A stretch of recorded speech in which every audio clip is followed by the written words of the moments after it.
Hello, welcome to FootPrint. My name is Samuel Attah-Mensah. It's going to be another interesting episode. Just stay tuned. We'll be right back.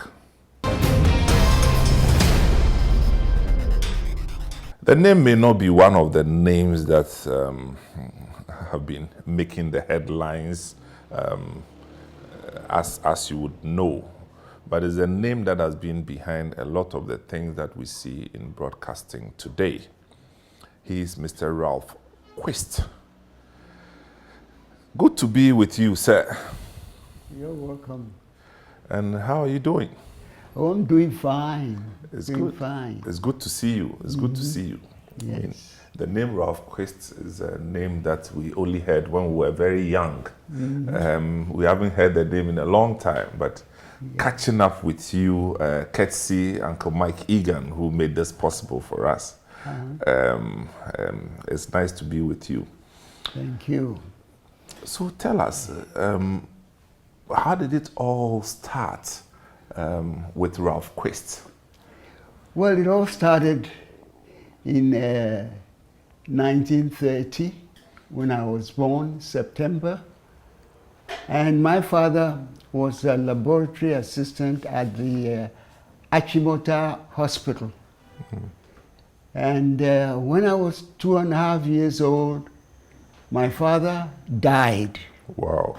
So the hospital took it upon themselves and they said, well, this 2.5-year-old boy, we must do something for him. So they arranged for a 10-year scholarship at Attah-Mensah School for my kindergarten and primary. So this is how I got into education. So at the age of 5, I went to kindergarten and went through the primary at Attah-Mensah School. Right. Now, after the end of the scholarship, my uncle who was looking after me, that's my father's elder brother, said he couldn't afford to send me on to any other education, to continue education. And at the time, he was the accountant of broadcasting. Okay. And I had wanted to go to a technical school. And the only technical school available was at Takoradi. But that year, they were only admitting ex-servicemen. You know, these ex-servicemen came from Burma. Burma, yeah. And back from the war. Or after the war. And they didn't have any skills. So they needed to be trained so that they can enter the job market. So I was given a year. I said it would be a year's time, and that's there 46. 1946. 46. Then my uncle, I said, who was the accountant at broadcasting, saw the expatriates. At the time, all the top hierarchy were expatriates. The director of broadcasting, the chief engineer, the program manager, what have you, they're all expatriates. Mainly British people? British, mainly British people.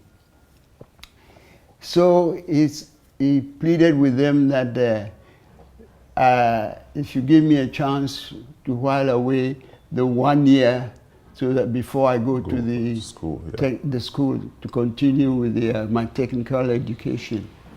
So they agreed. So I was employed as a studio operator. That was the name that was given to me. And how old were you then? I was just turned 15, going to 16. Yes. Yes. Now, and this was station ZOY. You probably have heard of it. Yes, station ZOY. Yes, the original. Now, the people ask, what does the ZOY stand for? Oh, I was going to ask. The International Telecommunication Union, based in Geneva, Switzerland, took the world map and divided it into segments, and each section, every country had a call sign. And Z was to represent Africa.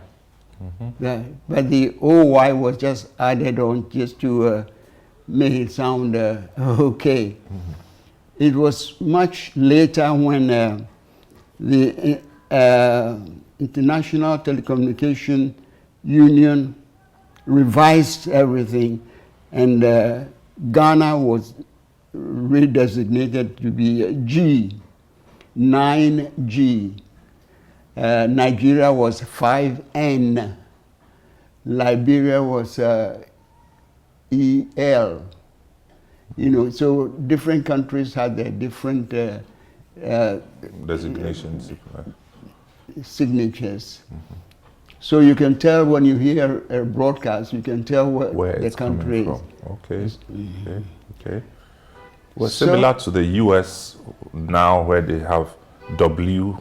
And then, they have the W. They did have a K. And K, K and W. Okay. Right. Yes. Okay, so you were there for the whole year as an intern, if you like. Yes, I was there, and they did have in-service training, and I participated in it. And but you were there with your fathers. Yes, they call me little man. I can imagine. And so I was doing all right, and then the expatriates advised me, said, look, when you finish the technical school, you're bound to come back to broadcasting. So why don't you continue with your studies and subscribe to the Citi and Guilds of London and do their telecommunication and radio. So I did. I had a correspondence course in telecommunication and radio. And at the time, radio was only rediffusion. That is, signals were fed to homes. They had big amplifiers in the rediffusion hall, and the rediffusion hall where I started had a library about, I would say about 900 or 1,000 records, but they were all 78 revolution per minute records, you know, the old 78 records. I mean, I can appreciate, but a lot of the people listening, 78, LP, short plate, whatever, EP, they don't get it. Yes. But let me take you back. This rediffusion box thing, you know, I'm struggling to, you know, I remember when we were kids, they used to what we call Kofi Adeka. Some brown, something that they put in public, and then you hear the radio. Is that what? That's it. That's it, right? That's it. They had it in community centers and all that. Yeah. Those who could afford it had wire to their homes. And I believe at the time, to subscribe to it, you had to pay 5 shillings a month. Wow. And not many people could afford it at the time. Nice. So you find that usually street lights where at night they place the box there and on something. They go and listen to it. And I see people surrounded and listening to the radio. Radio, that's right. And when people listening to the English, you didn't have a new bluff.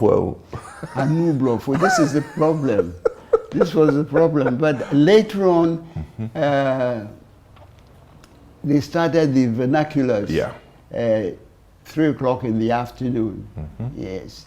And we had the, I think, 4 vernaculars at the time that was broadcast there. Now, the radio at the time was mainly BBC, the General Overseas Service of the BBC, calling West Africa, and calling, London calling. So we had to broadcast this. They broadcast this, and we have to tune radio sets to the different frequencies that the BBC was broadcasting on. With shortwave, you know, depends on the time of the day and climatic conditions. and the frequencies are different. The frequencies you use in the mornings, during the day, and the evenings, they vary. So all this. So let me understand again. With what you're talking about, then it means that the tuning of the frequency was only done by you people at GBC.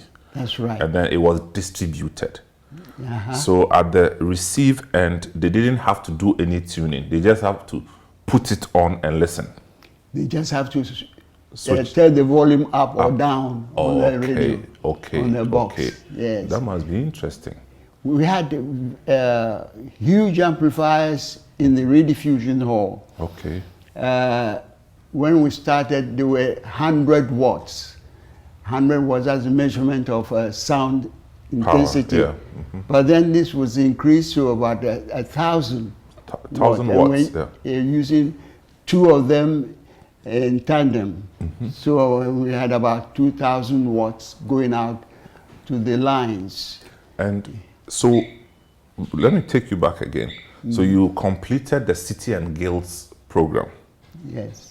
And then you continued as an electronic, an electrical technician. Is that correct?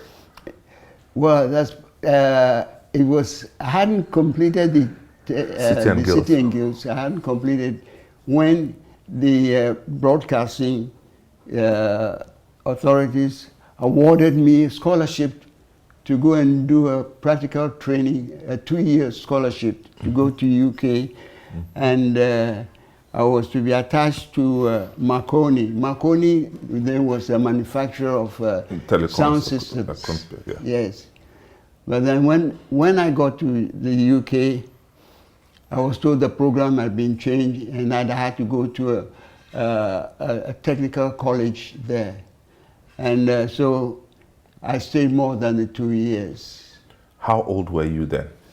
I was 22. Okay. 22, just turned 22. Wow. That was 1952. Right. Yeah. So at this time, with the period when you were training as a technician at GBC, we had a colonial government in place. Is that correct? That's right. So while you were there within that period, maybe up until 51, what were some of your own experiences? Well, when you say GBC, at the time it was only known as ZOI. ZOI, okay. And then became a Ghana Broadcasting System. And then much later on has become a GBC now. Okay, so let's go from ZOI yes. and see what... Yes.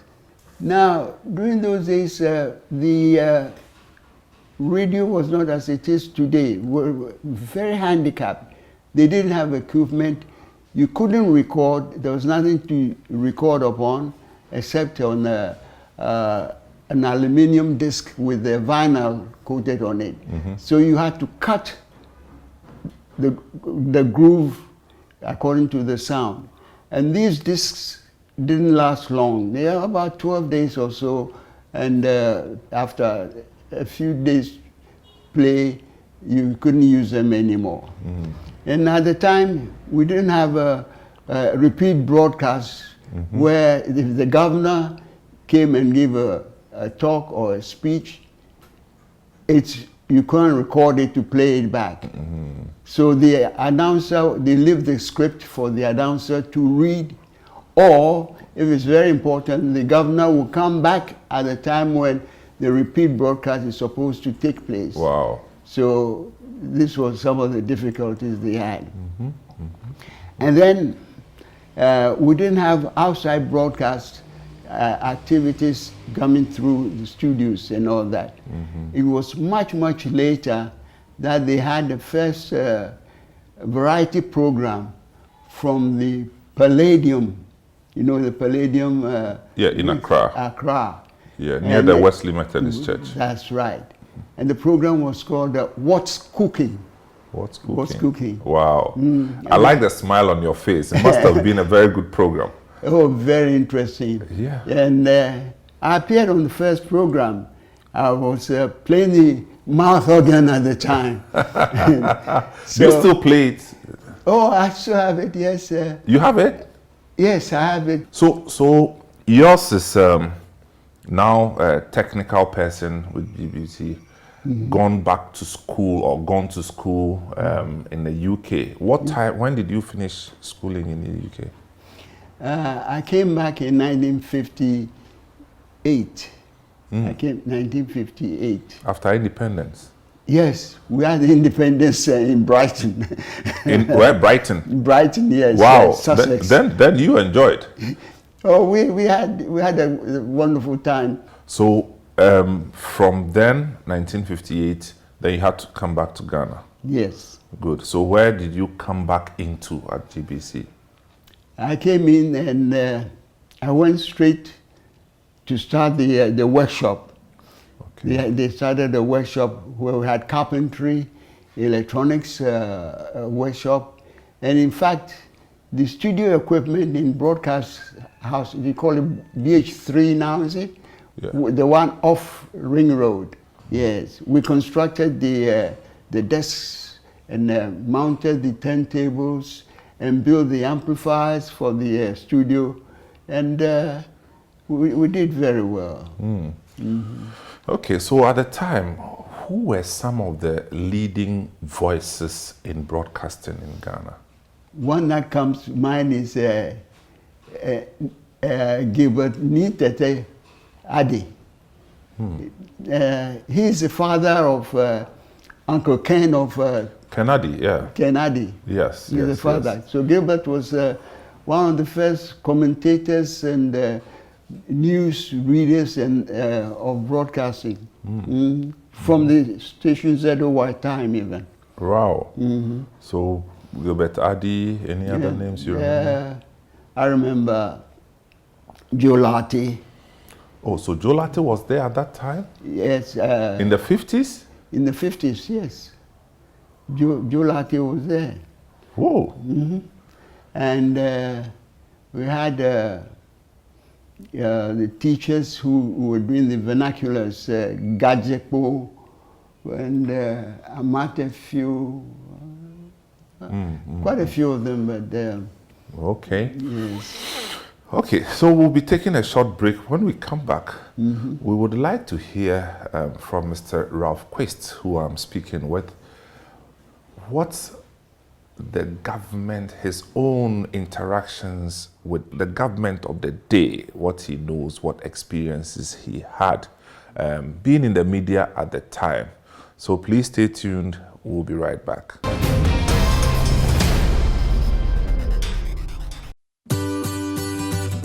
Citi TV is live. On DSTV, go to channel 363.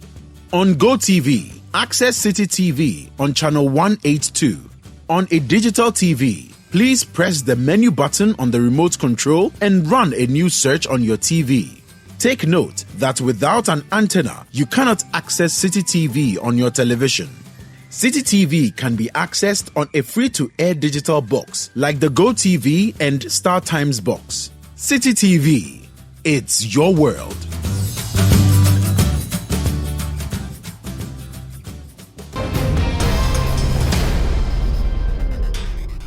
Welcome back. This is FootPrint, and it's good to have you back. I have Mr. Ralph Quist, who has been part of the broadcasting story of this country, and he's telling us about his own beginnings and what we now know as GBC and what it used to be called.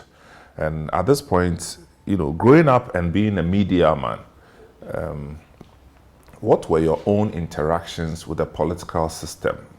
I mean, from the 1948 as a young boy until you became an adult working in GBC. Can you tell us?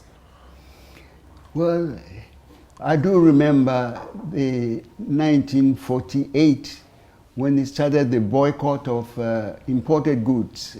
They had the Association of West African Merchants, AWAM. AWAM, yes. Yes. Was there power grant involved? I think it was Niboni Taylor or so. Okay. Yeah. Yes. And I remember Kwame Boni. Yeah. Yes. And we did hear that there was going to be a boycott of goods and other things, you know. But when it was to start there, we weren't quite sure. I was on duty with another colleague in broadcasting, and we're told that there's a boycott in town, so you're not going home. You have to stay on to keep the lines open so that they can still communicate what is going on, all the propaganda and all that. So we stayed there for about 3 days. Wow. 3 days, and the music hall of the broadcasting house was turned into a supermarket for the expatriates only. The expatriates were coming in and out, getting their goods and all that sort of thing. So that was beginning of the riots, and then the Christiansburg Castle shooting and all that. And as I said, we're not allowed to go to our homes. So you're stuck in the office? Yeah, we stayed in the studios, you know. And were there any broadcasts during the period? There were broadcasts, yes. The whole reason was to keep the machinery going so that there was no interruption, you know. They didn't have much broadcast. They would come into the studio. The rediffusion hall had a microphone. They would come in and give the announcement. All people do this, go here and go there, and that sort of announcement. Okay, so that was your 1948 experience. Now, that's right. Now Nkrumah becomes head of state or president, and you working in GBC. Did you have any experiences or any recollections? Well, I know up to a point, it was very difficult to be a civil servant if you haven't got a CPP membership card. Oh. And I know I had to go and get one, even though I didn't have them in mind, you know. So I got one. But I met Nkrumah. In fact, I was asked to go to the castle to teach him how to operate a radiogram that had been presented to him. So during the course of teaching him how to use the equipment, I put the microphone on and recorded his voice. So I said, now let's listen to what has been going on. He listened and he said, oh, but that's my voice. That's his voice. I said, yes. So he patted me on the back, said, oh, you rascal. And that was my encounter with. So I had to be going to the castle to teach Fatia how to operate the equipment. So that was. So you met Fatia as well? I met Fatia as well. And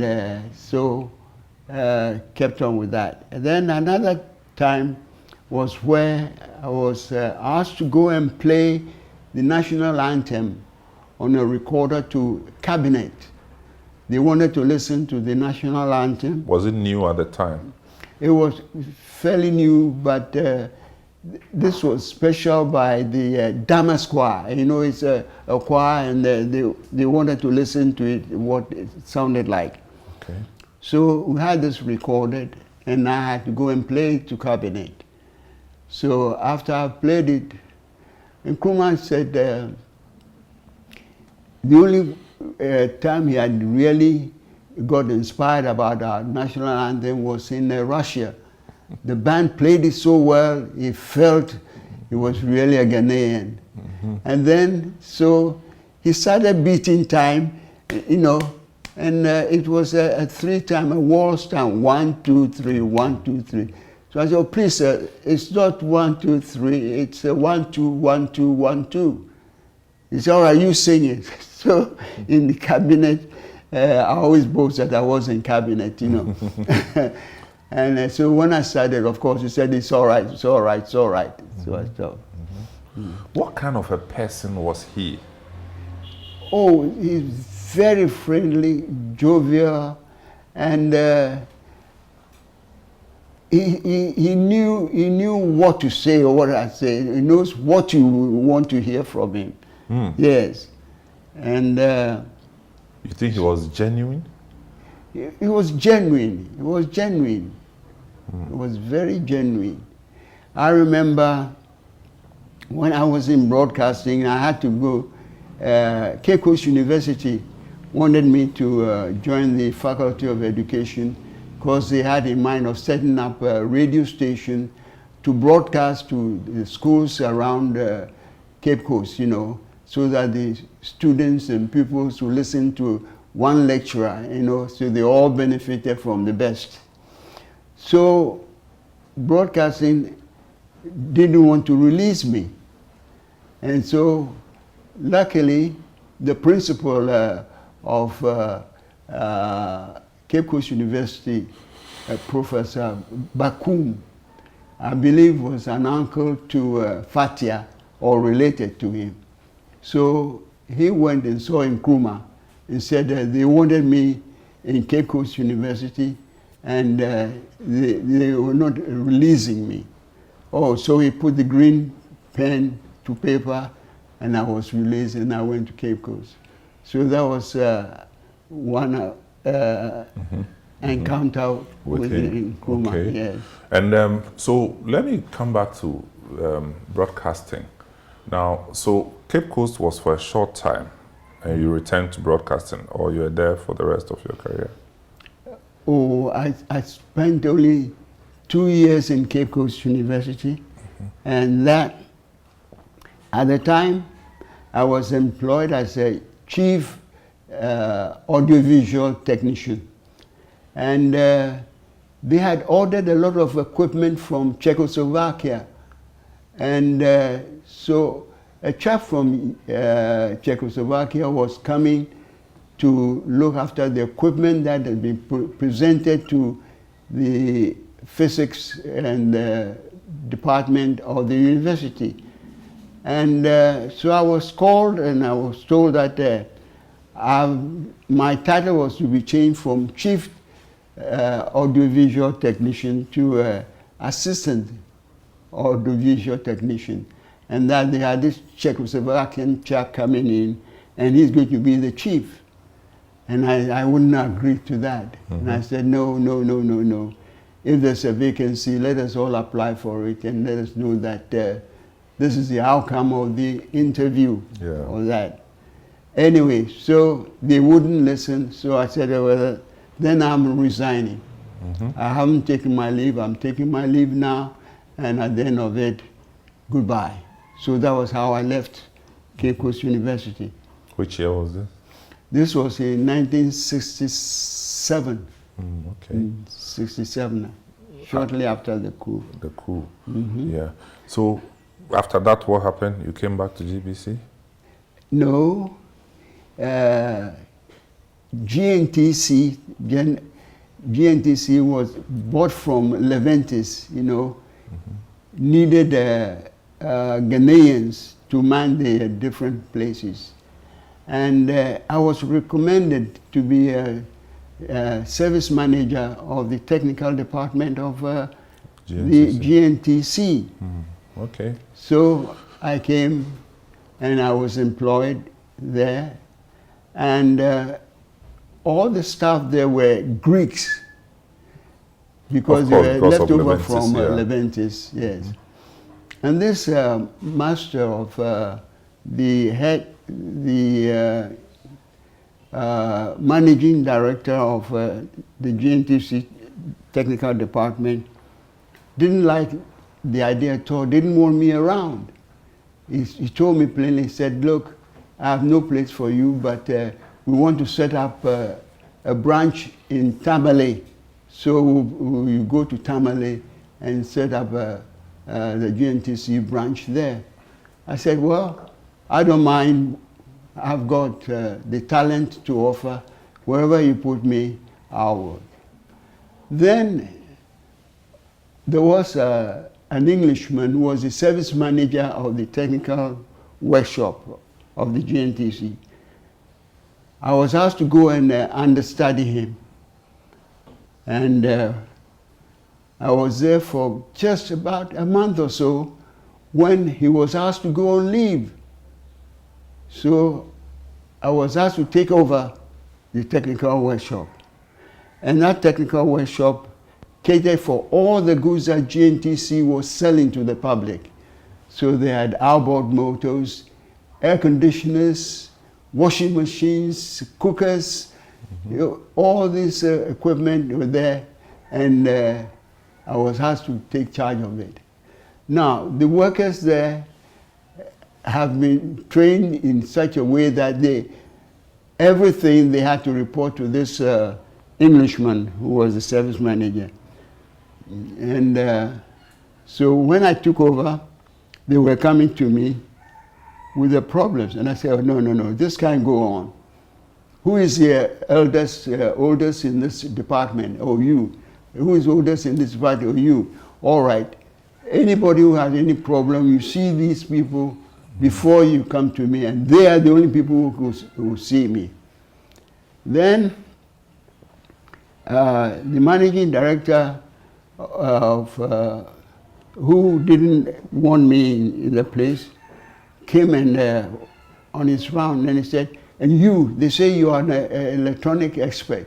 My tape recorder has been in this workshop for over 2 months now, it has not been fixed. And you call yourself an expert in electronics? And I said, well, when I came, the boy, the Greek in charge of the workshop, the television, told me that I don't want you to come to interfere with me. I hear you're an electronics man. I don't want you near me. I don't want you to come and interfere with me. So after the managing director had left, I asked the boy, where's the tape recorder? And within an hour or two, I'd fixed it. So next day, the managing director came around and was told that it has been fixed. He said, what? So he said, do you know, I have the best equipment in the whole of Ghana. I said, okay. He said, come to my house and come and listen. So I did go to the house. He was playing the music, and I listened, and I said, no. There's something wrong. No, it's not right. He said, what do you mean by saying it's not, there's something wrong with it? What's wrong with it? I said, please, come and stand between the two speakers. So he stood there, and I said, now listen carefully. Hear the music. And I said, take a step to your right. He took a step to the right. I said, now you can hear the bass, can't you? He said, yes. And then I said, all right, come back to the center. The bass is gone. He tried the left, he did the same thing. And I said, look. So he said, what's the matter? And I said, your two speakers are working against each other. While the cone of one is pushing forward, the other is pushing backwards. So it's canceling the low frequencies. So I said, it's okay, I'll do it for you. I went to the back of the speaker and changed the wires over and got it in phase. And then when I played it, you could see the beam on his face. He was so pleased. And after that, he was always in my flat or inviting me to his flat for coffee or tea.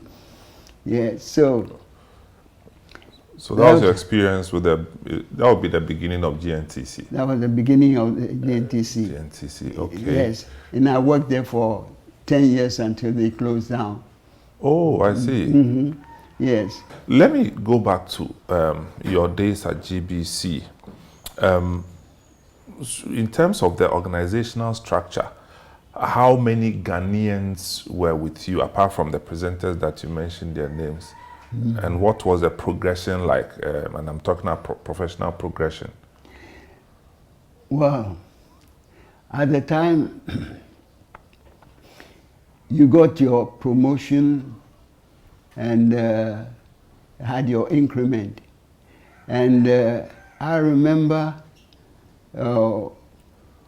my first job was at, I was next to the controller of the studios. and we play a record, signature tune for the news. So he announced that we're now going to have the news, you know, and I was to put the needle on the record. Unfortunately, I turned the record back to front, upside down. So I played the wrong tune. Ooh. And you can see, I said, well. So in your day, as you described, you know the signature tune we play before the news? Yes, Lily Bolero. Oh yeah, that's what the British also, BBC also plays, right? Yeah. Okay, so in your case, you had to physically play it. Play it on the record. Put the record there, and when that must be tedious, when the controller brought his hand down, then the needle should go down on the record. And you played it for how long? It's only about 2.5 minutes or so. Okay. And then after that, the voice will start. You go, yes, and then you read the news and what have you, program. Okay. And then another time was, I don't know if you noticed it, there used to be 4 tall towers in the compound of Broadcasting House. They were about 100 foot high each, you know, and they had lamps on top of them, so to stop aviation aircrafts running into them. And one bulb had gone off on one of the towers. And I was then 18 or so, and I took the bulb and climbed up this 100-foot tower and changed the bulb. When I came down, I was called. He said, "Where's your safety belt?" I said, "I didn't have one." "You went up this 100 foot without a safety belt? Your increment has been suspended for 1 year." Wow. So that's how I lost my increment. But then after that, anytime I had to go up, I took the safety belt. You put it around your waist and put it around the ladder. As you climb up and you come to a stop, you undo it and rebuckle, and then buckle it again, and then continue for the rest, and then so forth. Very tedious, you know.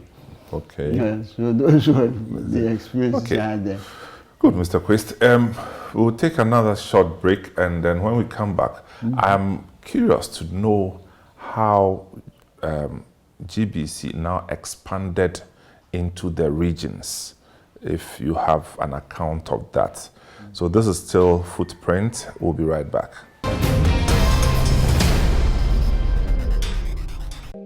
This is Fact Finder from the BBC. We live in a world where news travels fast, and sometimes it's hard to differentiate fact from fiction. Fact Finder brings fact-checking from the newsroom up close so you can separate truth from chaff. Be empowered to tell what's fake from what's real. Watch Fact Finder by the BBC on Citi TV every Wednesday at 6 p.m. Citi TV. It's your world.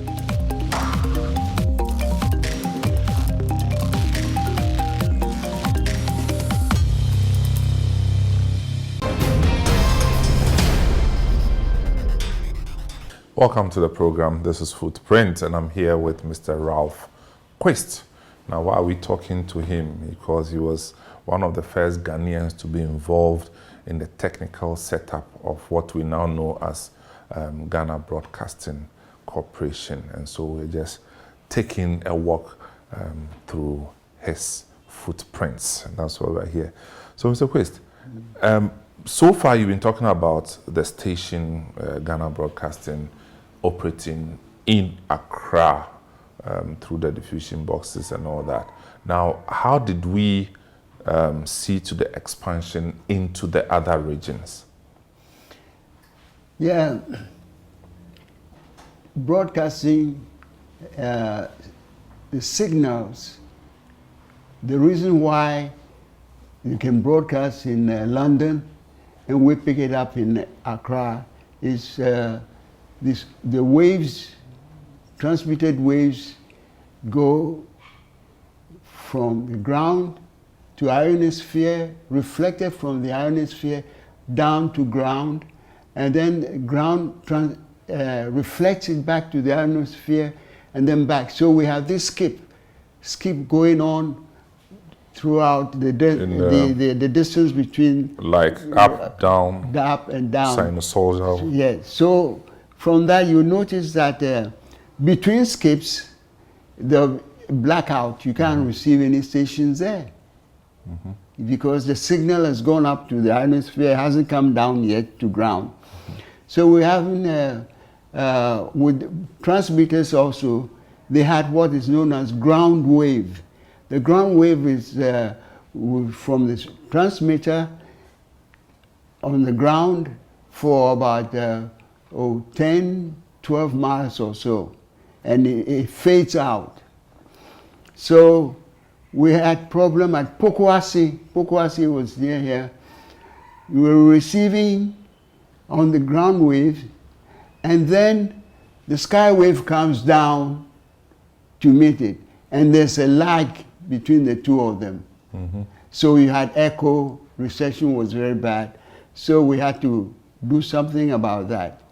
And that's when we introduced an FM transmitter on the frequency 75 megahertz, and we use that to connect up to Pokuase and the other towns around. But the general outlay was that every region had to have a broadcasting station, a rediffusion station, and means of broadcasting locally. I remember Swedru Station, I went there to set it up, and then Koforidua too, and those are the two that comes to mind vividly. And then we had transmitters in Accra, and we transmitted, we had two frequencies, 61 meters and 41 meters. The 61 meters was used early in the morning and late at night. Frequency? The frequency was, the 61 meters was 3 megahertz, and then the 41 was 7 megahertz. Help me, why do you say meters? Well, that was what you had to tune your radio to. You didn't have the frequency on your radio. At the time, you know, 61 meters. So, okay. Yes. So you didn't know that, you couldn't figure out the frequency. You just have to use the meters. Yes. In order to, tune into the frequency. That's right. Okay. So then you had all these... now we have all these FM stations and all that. Coming up. So FM actually started in which year in Ghana? And this was not FM to homes. No. It was just for your own purposes, is that right? That's right. Okay, because FM to homes would come much later in the 80s, is that? Yes. Okay. Now, the broadcasting transmitters, the 3 megahertz and the 7 megahertz transmitters were such huge things that they occupied 3 rooms. Each room was about 10, 12 foot by 10. And the first room was the modulator. The modulator is what sends the signal to the transmitter for the transmission to start. And then you had the transmitter itself, which sends the signals to the antenna outside and then distributed to the world. And this equipment, the valves on them dissipated so much heat that they needed a blower to blow and cool them. So there was another room where we had a blowers, in fact, there were 2 of them. It was blowing air to cool these But you didn't have air conditioners at the time? No, we didn't have air conditioners at the time. Dangerous. But within that period, what were some of the songs you used to play on GBC?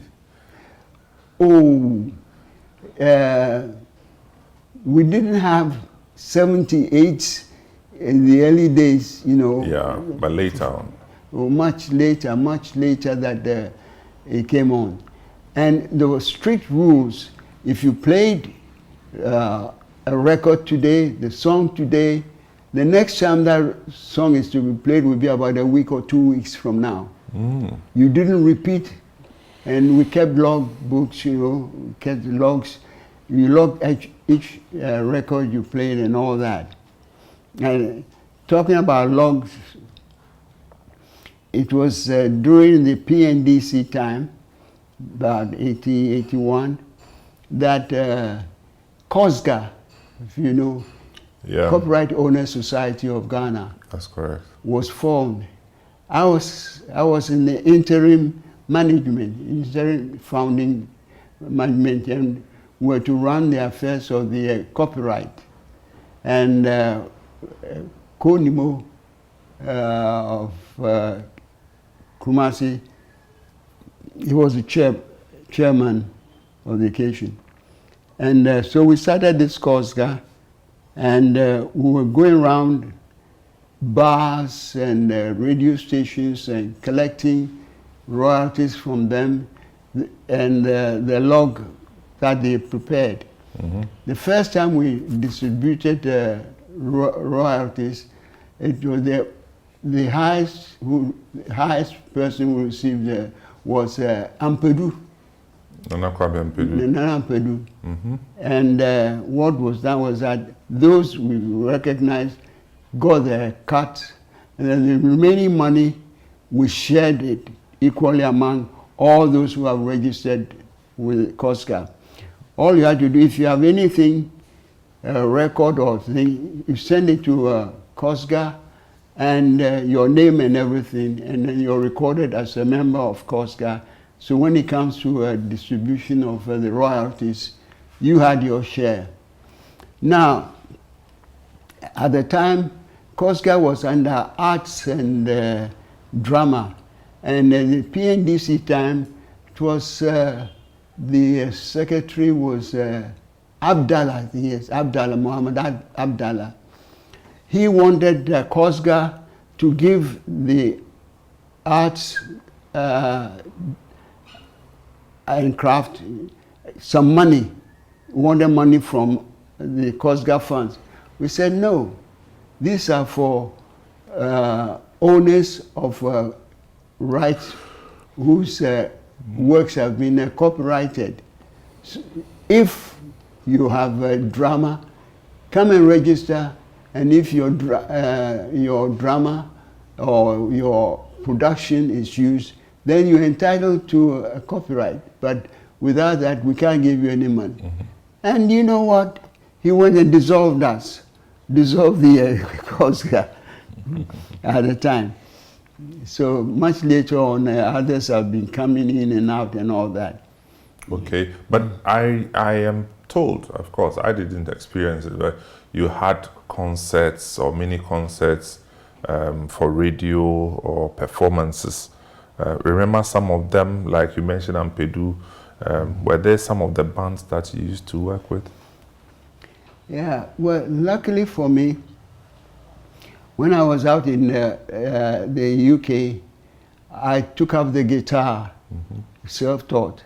So I was very much in music, and I played on air, GBC and all that.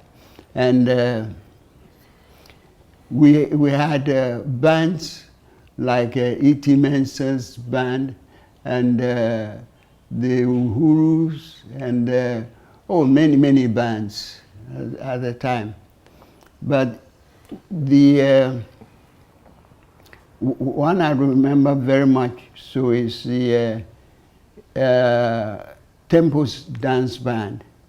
The irony was that they were playing at the European Club. The European Club in Accra only admitted whites. And yet you had blacks playing the music for you. You know, that was so the Tempos Band. Tempos Band, you know, led by Attah-Mensah.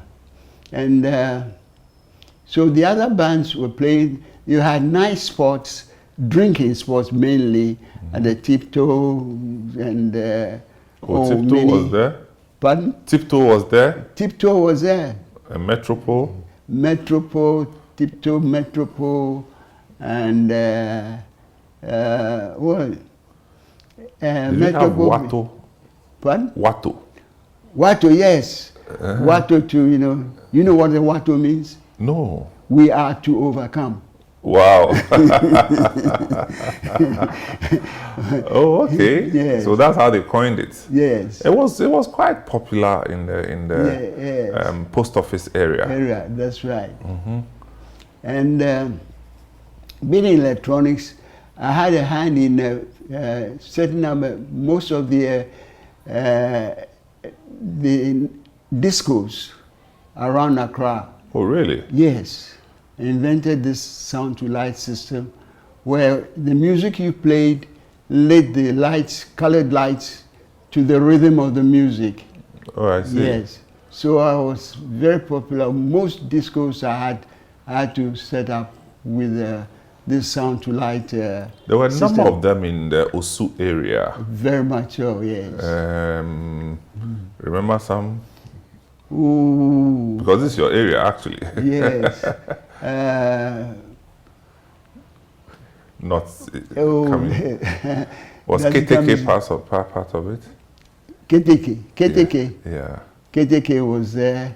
Yeah. There was Kit Kat and Pussycat. Pussycat, and there Kit was, Kat, KTK. Yeah, and Oh, that you enjoyed? oh yes, I was almost The man about town. Yes, Always busy. Always busy, either providing the music or what have you. Okay. Yeah. Now, how old are you now?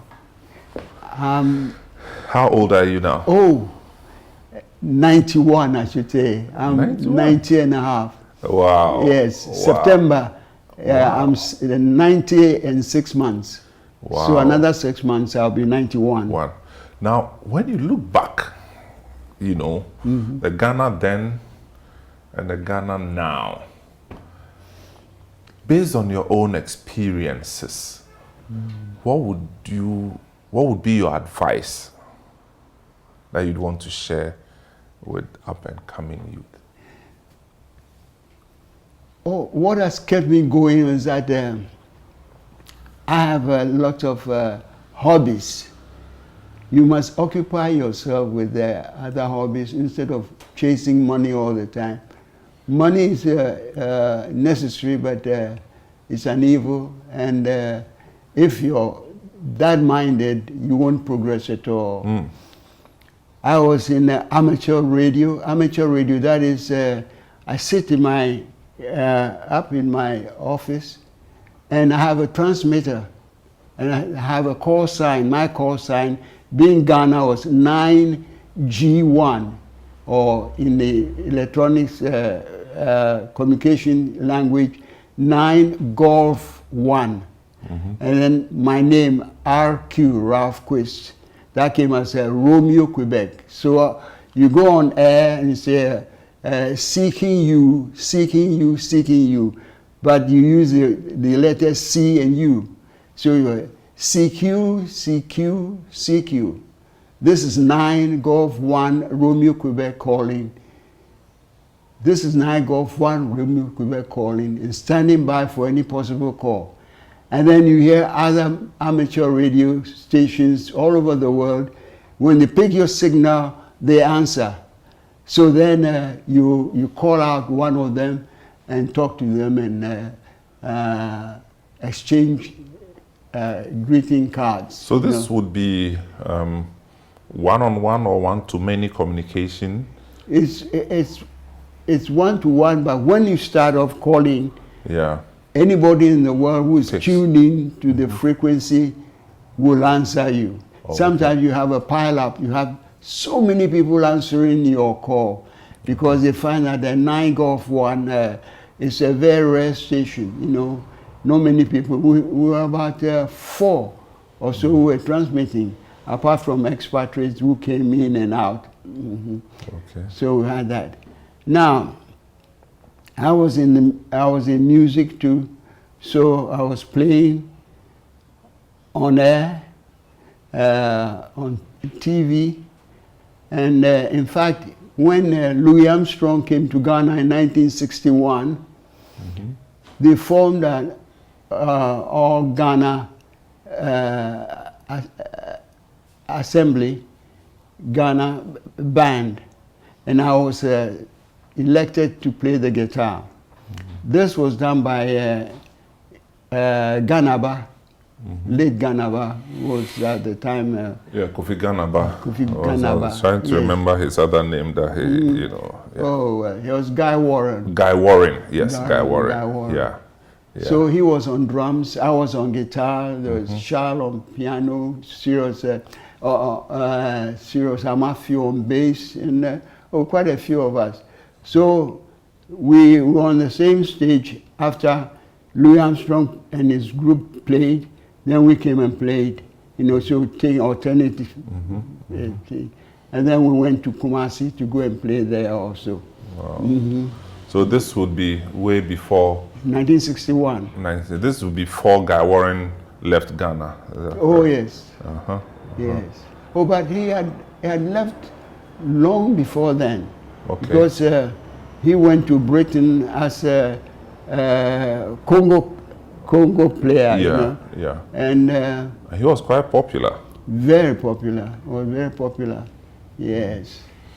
Anyway, Mr. Quist, thank you so much. We've been talking to Mr. Ralph Quist, one of the founding, you know, we like to use this word in Ghana, founding Ghanaian engineers of our broadcasting institution of Ghana Broadcasting, at the time Radio ZOY, and it's transmogrified into Ghana Broadcasting Service, and then later Ghana Broadcasting Corporation, and the rest, as they say, is history. But I know you have learned something, and this is where we want to lower the curtains. Thank you so much for joining us. My name is Samuel Attah-Mensah.